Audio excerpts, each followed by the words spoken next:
What's up, everybody? Welcome to Heresy Financial. My name is Joe Brown. An article came out on CNBC recently that is titled, "The Fed Keeps Expanding Its Powers, and That's Making Some People Nervous."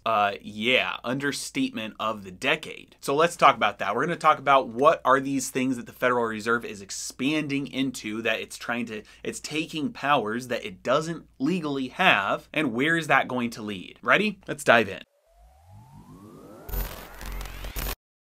This article is hinting at something that Austrian economists have talked about for a very long time, that when you start to intervene, when you have top-down control, when central planners are able to control areas of the economy, by central decision-making, you can assign out purchasing power to specific areas of the economy, to individual players in an economy. You can just by declaration choose who has purchasing power. These are things that necessarily tend towards totalitarian control. That's where it leads. That's the end. Because in order to assign purchasing power, you are taking a step of control. And the problem with this is that central planners do not have, number one, the right information, number two, the right motivations, i.e. morals, and number three, all the control that they need. And those are three things that are impossible to achieve, but they are necessary in order for a top-down, centrally planned government, especially at the scale that we have right now. Whether you're trying to control an economy or an entire country, you need those in order to have success. And if any of those items are missing, information, motivation, power, mistakes are going to happen, and there are going to be second and third order effects that are damaging to the system that require doubling down on the efforts and control. Number one, you need all the information, right? Because if you don't have all the information, you're going to be making a choice, making a decision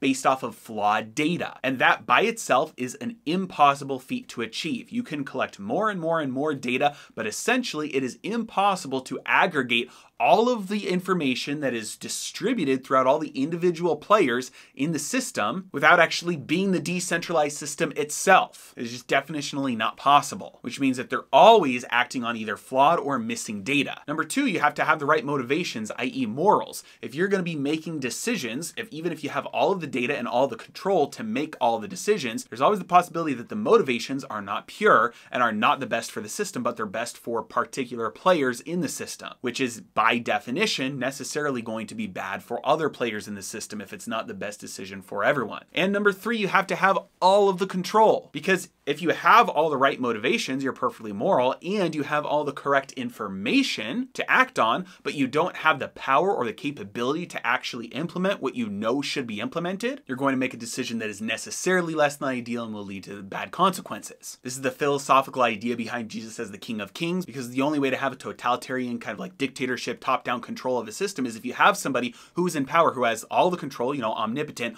all of the knowledge, omniscient, and is perfectly moral, sinless. And so without that, you have planners in place who 21 years ago, they just decide, hey, we're going to soften the blow from the dot-com bubble burst. We're going to lower interest rates. We're just going to soften the blow on the economy. Well, all of a sudden what that does is everybody looks around and thinks, hey, when there's a recession, housing prices don't drop. And so what does all this money do? Goes into housing. What does that do? Causes a housing bubble. And instead of learning from their mistakes, they double down on their mistakes. They try and soften the blow by printing a bunch of money and bailing out the banks that caused the problem in the first place. And it's to the point now where the Federal Reserve, whose congressional mandate is stable prices and full employment, which, by the way, stable prices is theft, because it robs people of the natural deflation they would experience otherwise, which is getting more things for less, and full employment, which, by the way, is something that they can't actually achieve and have any control over, and the Federal Reserve has admitted to this, saying the Phillips curve is broken. They have gone far beyond that by saying that they're actively trying to find ways to engage in helping climate change and equality and equity between gender and racial disparities. And don't think they don't have the capabilities. As long as they have the will to actually move that direction,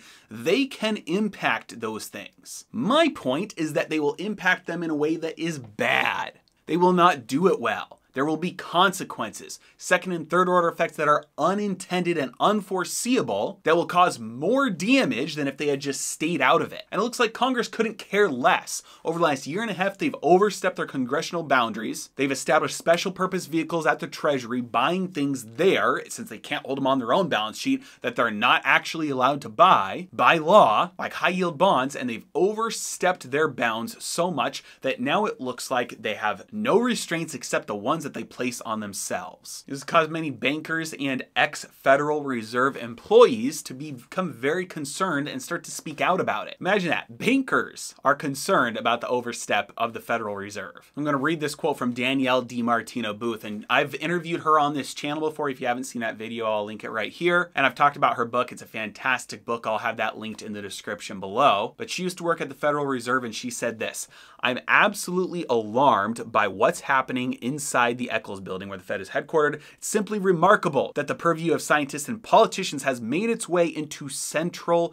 banking. It's as if Fed officials are speaking out of both sides of their mouths." I'll end my rant with that. Thank you for letting me vent to you. And it's important to remember that we are not at the mercy of these people. Number one, if everybody in the country understood what was actually happening, we have the power to just get rid of these people. People will always get the government that they deserve. And number two, even if you're the only one left standing that doesn't agree with what they're doing and what they're saying and what they're doing basically to our economy, our country, and our money, these are the reasons why it's important to start getting out of the financial system. Start with a small base. Start buying a little Bitcoin so you understand how to operate with cryptocurrency if that's the way that things are going to go. Start buying gold. Start buying silver. Have it stored in other countries so that if you do have to flee someday, if something crazy happens, you've got some wealth waiting for you on the other side. So yes, there's some things, especially at the level of the Federal Reserve and the government, that are getting bad, but don't take it lying down. Learn how money works. Control your own finances and spread the word so that other people can do the same. As always, really appreciate you guys. Thanks for watching. Have a great day.